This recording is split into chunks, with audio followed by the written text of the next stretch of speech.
अस्सलाम वालेकुम students, hope you are doing well. Accounting circle के चैनल के ऊपर खुशामदीद। स्टूडेंट, जैसा कि आपको मालूम है कि हमारा cost volume profit relationship and break even analysis का चैप्टर चल रहा था और आज का हमारा ये लेक्चर 20 है, जिसके अंदर हम एक्सरसाइज 5.31 डिस्कस करने वाले हैं। बीच में से आपको यहाँ पर अंदाज़ा हो गया होगा कि हमने कुछ क्वेश्चंस छोड़े हैं। वो इसलिए छोड़े हैं कि नॉर्मली बच्चों को यूनिवर्सिटीज़ वगैरह में ग्राफ वगैरह और मार्जिन ऑफ सेफ्टी इस तरीके की चीज़ें करवाई जाती हैं। बीच में जो कॉन्सेप्ट होते हैं प्राइसिंग वगैरह के, वो नहीं करवाए जाते, इसलिए मैंने फ़िलहाल उसको छोड़ दिया एग्ज़ाम के पॉइंट ऑफ व्यू से। उसको मैं इंशाल्लाह आइंदा आने वाले लेक्चर्स में कवर करूँगा। आज का जो हमारा लेक्चर है वो एग्ज़ाम पॉइंट ऑफ व्यू के हवाले से बहुत इम्पॉर्टेंट है, जिसके अंदर हम CVP के ग्राफ के ऊपर जो है वो इंटरप्रेटिव क्वेश्चंस को डिस्कस करने वाले हैं। इसके अंदर हम देखेंगे कि हमारे पास अगर एक ग्राफ बनाकर दिया हुआ है तो उसके ऊपर जो लाइंस हैं, जो नंबर्स हैं, वो आपको क्या शो करते हैं, उसकी कैसे आइडेंटिफिकेशन होगी, उसके ऊपर किन चीज़ों का क्या इफ़ेक्ट होगा, वो हमने देखना है। तो वीडियो पूरी देखने से पहले मेरे चैनल को सब्सक्राइब करें और ज़्यादा से ज़्यादा स्टूडेंट को शेयर करें, ताकि जिनको ग्राफ समझने में मुश्किल होती है तो वो आसानी से समझ सकें।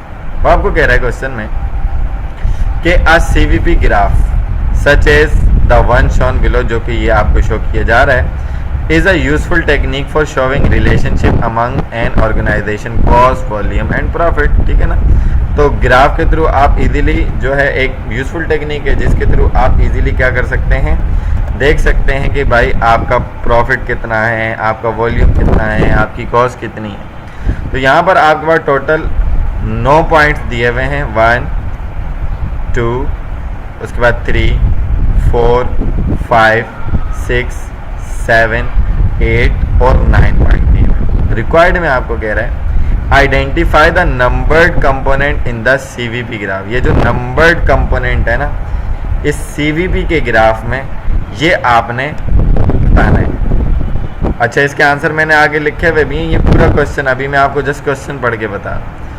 पहले में तो आइडेंटिफिकेशन करनी है, फिर क्या कह रहे हैं पार्ट 2 में, state the effect of each of the following action. नीचे कुछ एक्शंस दिए हुए, उनका आपने इफेक्ट बताना है किसके ऊपर, ऑन लाइन 3। अब लाइन 3 है कौन सी, पहले मैं नाम बताऊंगा, आइडेंटिफिकेशन फिर हमें पता लगेगा।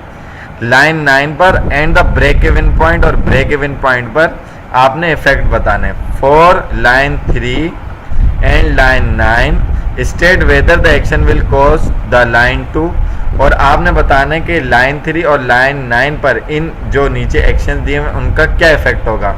क्या वो उन एक्शंस की वजह से रिमेन अनचेंज होंगी, अपवर्ड शिफ्ट हो जाएंगी, डाउनवर्ड शिफ्ट हो जाएंगी, हैवा स्टीपर स्लोप हो जाएगा यानी कि रोटेट अपवर्ड हो जाएंगी, या फ्लेटर स्लोप होगा यानी कि रोटेट डाउनवर्ड हो जाएंगी, शिफ्ट अपवर्ड या हैवा स्टीपर स्लोप दोनों काम हो जाएंगे एक साथ, या अपवर्ड शिफ्ट होकर हैवा फ्लैटर स्लोप हो जाएगा, या shift downward and have a steeper slope हो जाएगा, shift downward and have a flatter slope हो जाएगा। तो ये डिफरेंट कंडीशन उसने दी। In the case of the break even point state, break even के पॉइंट के केस में आपने बताना है कि state whether the action will, इस एक्शन की वजह से ब्रेक इवन पॉइंट पर क्या असर पड़ा, क्या वो चेंज ही नहीं हुआ, रिमेन अनचेंज, क्या वो इंक्रीज हुआ, क्या वो डिक्रीज हुआ।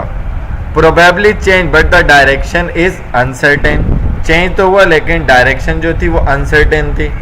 ट्रीट ईच केस इंडिपेंडेंटली, आपने हर एक केस को अलग अलग बताना है। एक वो एग्जाम्पल दे रहे हैं, कहते हैं fix expense are reduce by 5000 per period. अगर मैं हर पीरियड, हर मंथ या हर साल जो है 5000 रुपये से अपने फिक्स एक्सपेंसेस को कम करूं, तो आंसर सी चॉइस अबव कि लाइन 3 जो है वो शिफ्ट डाउनवर्ड हो जाएगी, लाइन 9 जो है रिमेन अनचेंज रहेगी, ब्रेक इवन पॉइंट जो है वो डिक्रीज हो जाएगा। इस तरीके से आपने आंसर देना है। ये नीचे जितने भी आपको पॉइंट दिए हुए उसकी सूरत में। तो सबसे पहले मैं आपको बता देता हूँ कि कौन सा पॉइंट क्या है, फिर जाकर आपको बात समझ में आएगी अच्छे तरीके से कि आपके पास यहाँ पर आपसे पूछना क्या जा रहा है। ठीक हो गया। तो आपके पास यहाँ पर ये जो पहला पॉइंट है, ये वाला, ये आपका क्या है, क्योंकि ये y एक्सिस है, ये आपके इस टर्म में कहलाएंगे डॉलर्स, यानी कि, या मैं दूसरे अल्फाज में बोलूँ अमाउंट। ठीक है ना, ये डॉलर्स हो गए। ठीक हो गया। उसके बाद अगर मैं नंबर 2 की बात करूं, ये जो एक्स एक्सिस के ऊपर मौजूद है ये वॉल्यूम ऑफ आउटपुट है, यानी कि इसको मैं क्वांटिटी कहूँगा या फिर मैं इसको यूनिट कह सकता हूँ। ठीक है जी, जो कि आपको यूनिट में एक्सप्रेस किया हुआ है, परसेंटेज ऑफ कैपेसिटी कह सकते हैं, सेल्स कह सकते हैं, या और कोई दूसरा मेजर भी इस हिसाब से हो सकता है। उसके बाद हम बात करें अगर 3 की, तो ये जो ब्लू वाली लाइन है 3 की, ये आपके पास होती है किसकी, टोटल एक्सपेंसेस की लाइन या टोटल कॉस्ट कह लें आप इसको, ठीक है ना, टीसी कह देता हूँ इसको। उसके बाद अगर मैं 4 की बात करूँ, 4 आपके पास ये रही, ठीक है ना, ये जो लाइन जा रही है ये फिक्स की है, ये जो 4 इसके दरमियान की है ये आपकी होती है वेरिएबल कॉस्ट की लाइन। ठीक है, किसकी हो गई, वेरिएबल कॉस्ट की लाइन हो गई या वेरिएबल एक्सपेंस। और 5 ये जो लाइन है ये लाइन और इसके अंदर जो एरिया है ये फिक्स एक्सपेंस या फिक्स कॉस्ट का एरिया है। ठीक हो गया।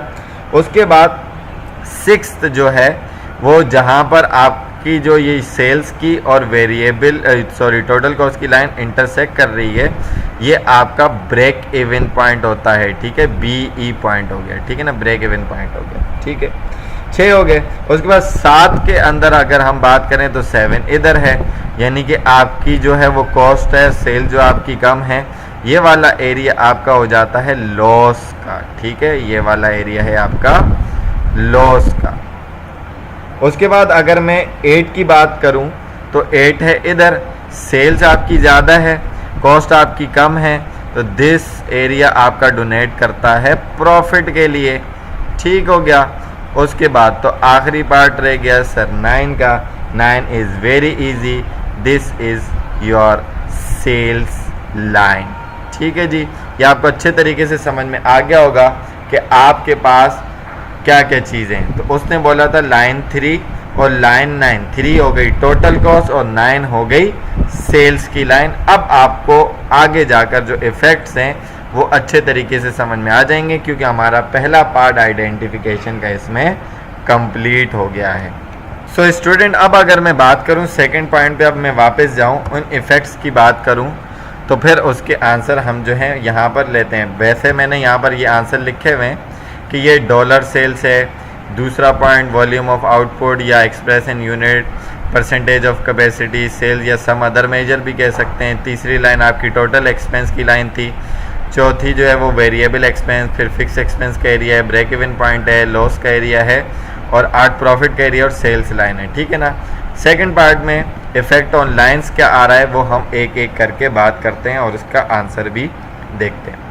तो यहाँ पर वो आपके पास सबसे पहले पार्ट में पूछ रहे हैं कि the unit selling price is increase from 18 to 20। अगर मैं सेलिंग प्राइस पर यूनिट जो है वो इंक्रीज कर दूं, 18 से 20 कर दूं, तो इसका इफेक्ट क्या आने वाला है हमारी लाइंस के ऊपर। और लाइंस उसने कौन सी बोली है, हमारी लाइन नंबर 3 जो कि टोटल कॉस्ट की लाइन थी, और लाइन नंबर 9 जो कि सेल्स की लाइन थी, और ब्रेक इवन पॉइंट। तो अगर मैं क्या कहते हैं कि टोटल कॉस्ट के ऊपर इफेक्ट देखूं, क्योंकि मैंने सेलिंग प्राइस इंक्रीज की है, तो टोटल कॉस्ट की लाइन जो है वो अनचेंज रहेगी, क्योंकि उसके अंदर कोई चेंज नहीं आया। ठीक है ना। लाइन 3 यहाँ पर ऊपर आप देख सकते हैं टोटल एक्सपेंस की लाइन, उसमें कोई चेंज नहीं आया, वो रिमेन अनचेंज है। लाइन 9 क्या है, सेल्स लाइन है, वह स्टीपर स्लोप, उसका जो स्लोप है वो स्टीपर हो जाएगा और आगे की तरफ बढ़ता जाएगा। ठीक है ना। तो यानी कि आपके पास एक में तो चेंज आ जाएगा और दूसरे में जो है वो आपका आंसर क्या हो जाएगा, स्टीपर स्लोप आ जाएगा। ठीक है, ये बात आपके समझ में आ गई होगी। आपका जो स्टीपर स्लोप है वो किस तरीके का होता है, मैं आपको उसके ऊपर पीछे बनाकर दिखाता हूँ। ये जो आपकी सेल्स की लाइन है, इससे मैं इधर अलग से बना देता हूँ। ये जैसे ऐसे है ना, तो ये मज़ीद स्टीपर हो जाएगा, आगे की तरफ चला जाएगा और सेल्स बढ़ती जाएगी। ठीक है ना।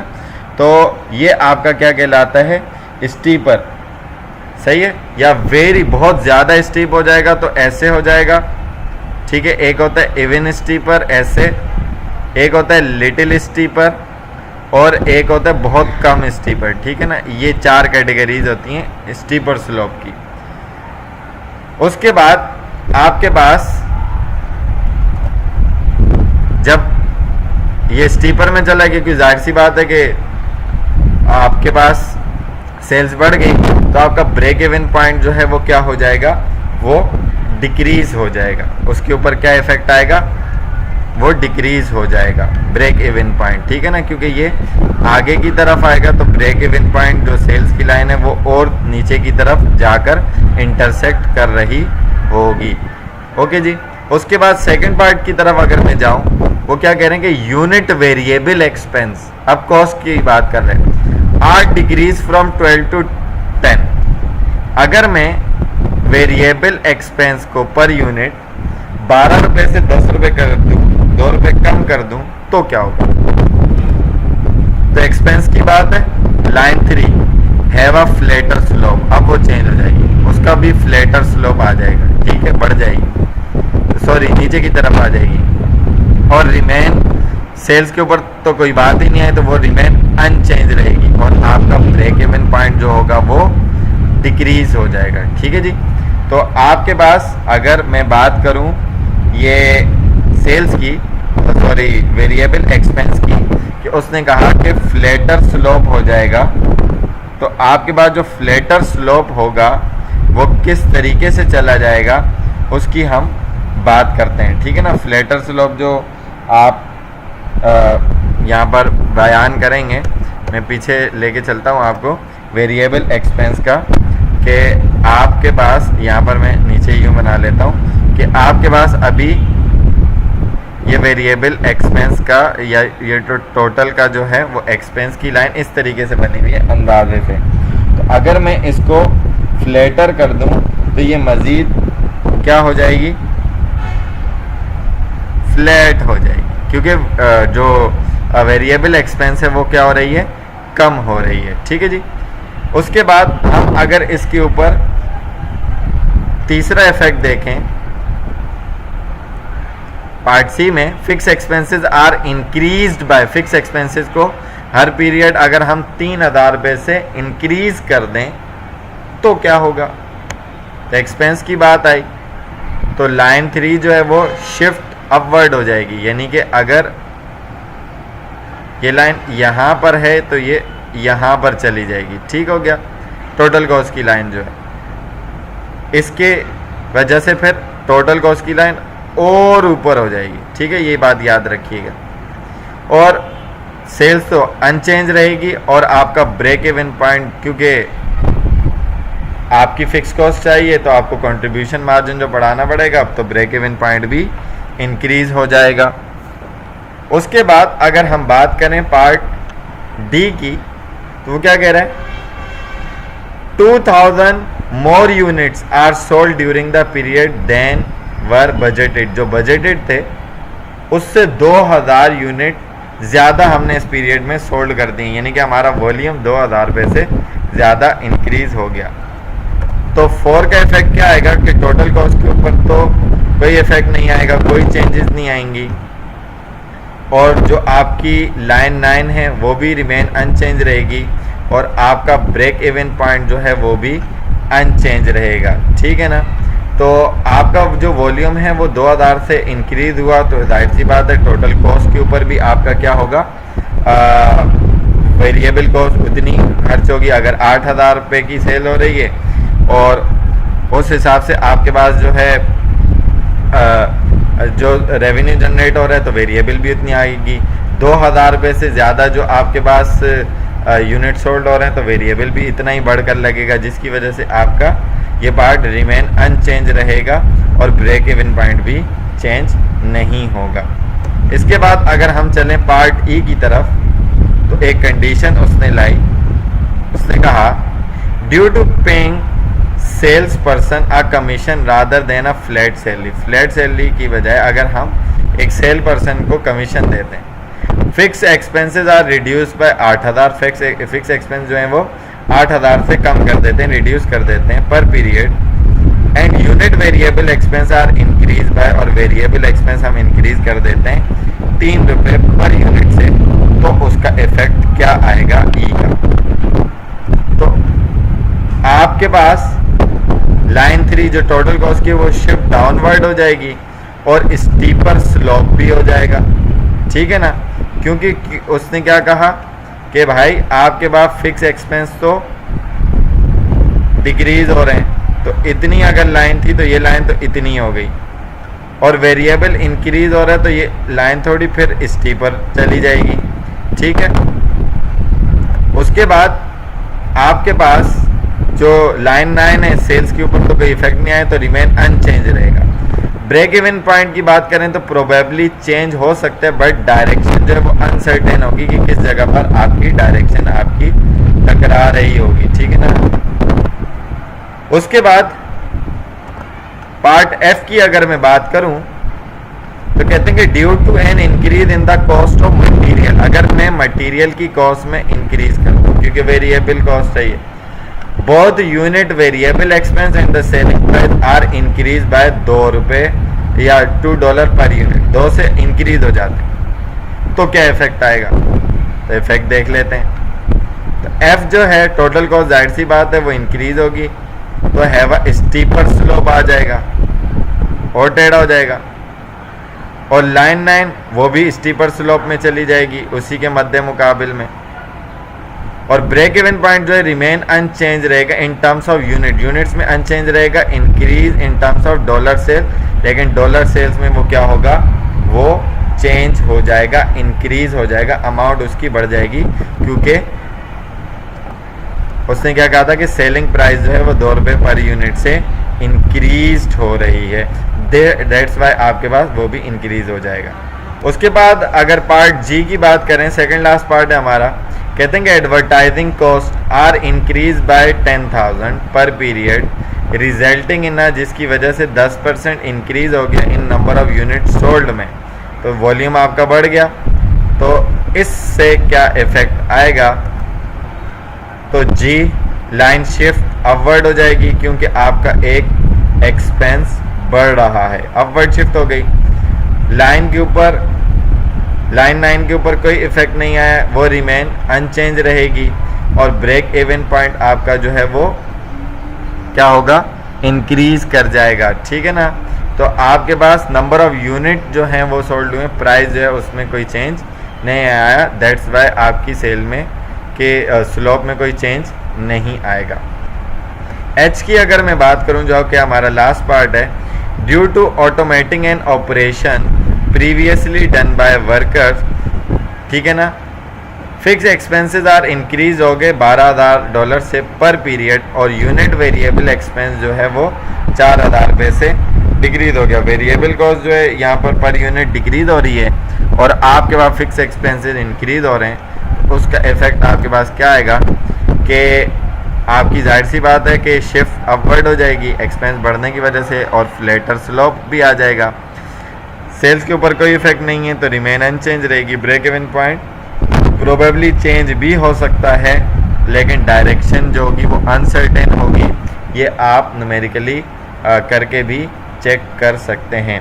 सो आई होप कि ये पूरा क्वेश्चन आपको अच्छे तरीके से समझ में आया होगा। अगर इसके अंदर कोई भी चीज़ आपको कंफ्यूज करती है या कोई बात समझ में नहीं आती तो आप कमेंट सेक्शन में क्वेश्चन करके पूछ सकते हैं, या व्हाट्सएप पर भी आप दोबारा से पूछ सकते हैं अगर इसमें कोई चीज़ आपको कंफ्यूज करती है तो।